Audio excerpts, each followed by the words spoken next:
I believe we have some fresh sound from President Joe Biden. Okay, Maybe he answers that question for us. Impact. But based on what we know now, the attack appears to have been defeated and ineffective. And this is testament to Israeli military capability and U.S. military.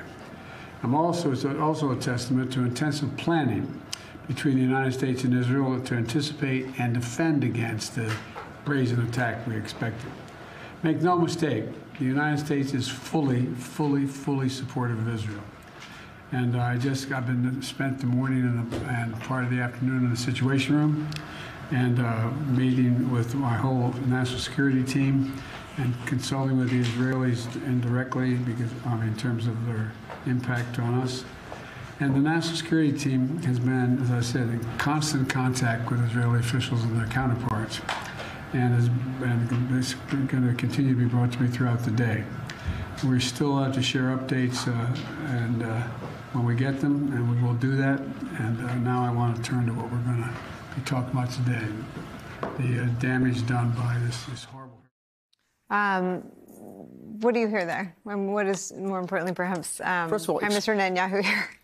Great, truly exquisite cooperation between the United States and Israel. This is what the U.S.-Israel strategic alliance is about, and it's the deepest and most multifaceted strategic alliance which the United States has probably with just about any other foreign country in the post-World War II period. And here's an example of it. That requires a tremendous amount of coordination to get military assets, U.S. military assets in the Middle East to sort of cooperate with Israeli defense systems and to work together in split second. These rockets are flying, you're going several times the speed of sound to take down these rockets. That's great. The big question is clearly, and here we get a little bit political. The president does not want to see a wider regional conflict than we have now a few weeks before the elections. On the eve of a vice presidential debate this evening, he would like to see Israel respond in a very contained way. I don't believe that the type of restraint that Israel showed last time in April, it will be able to show this time, and that the Israeli response will be much more robust. You presume that there's a political lens through which President Joe Biden is looking at the decision. Do you perceive a political lens in the way that Prime Minister Netanyahu is looking at the situation? Well, certainly domestically, yes. I think the Israeli people are going to expect the Prime Minister to order that type of robust response, and quickly, not late. There are rumors say that there's some kind of interpretation of this country that Netanyahu wants to influence the elections here. I can't comment about that, but anybody who thinks that is losing sight of the fact that events transpire so fast in the Middle East, hour to hour.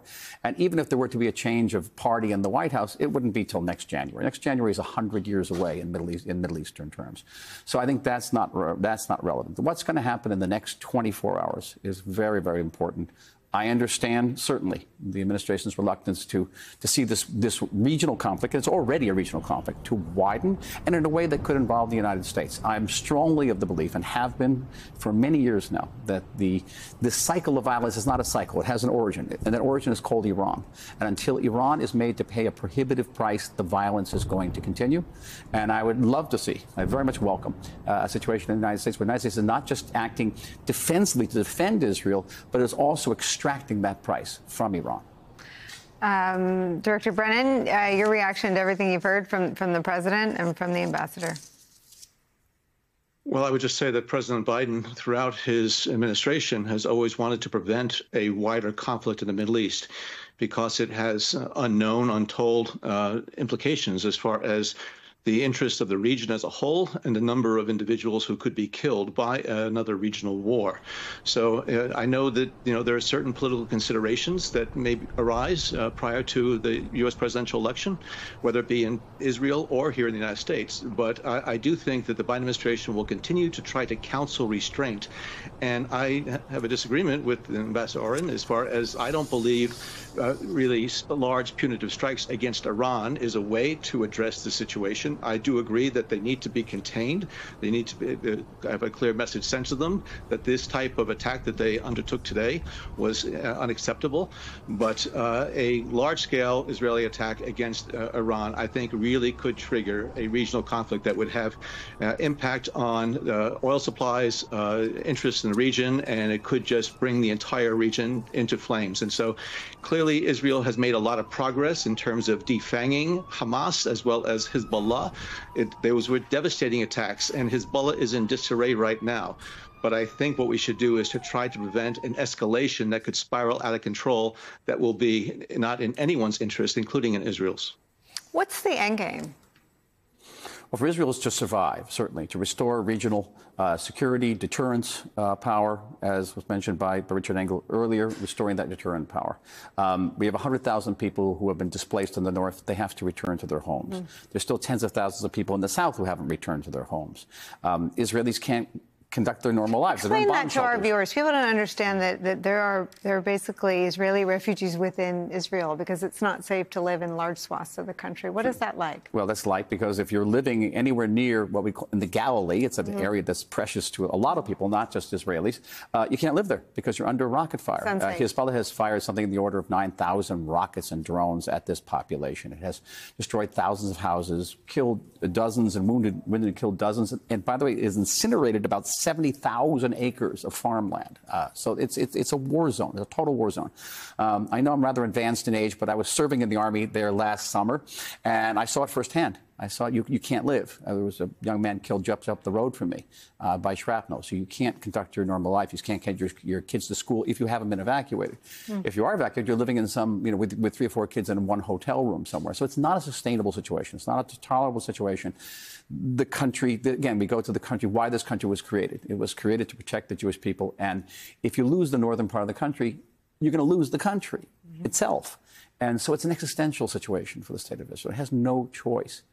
In Israel, we divide wars between wars of choice and no choice. This is a war of no choice. Even the people who are protesting against the government, trying to pressure the prime minister to make a better deal to Hamas to get the release of some of the hostages, it's not an anti-war rally. Those same people are supportive of Israel taking very robust military action in the north, and many of those people will be picking up guns and going up north as reserve soldiers. So it's a very different situation. And vis-a-vis tonight, the attack by Iran, the people of Israel will expect the government to respond in a very immediate and punishing way to the Iranians, to extract that price from that regime so that nobody can fire these massive rockets at our population, terrorize the population.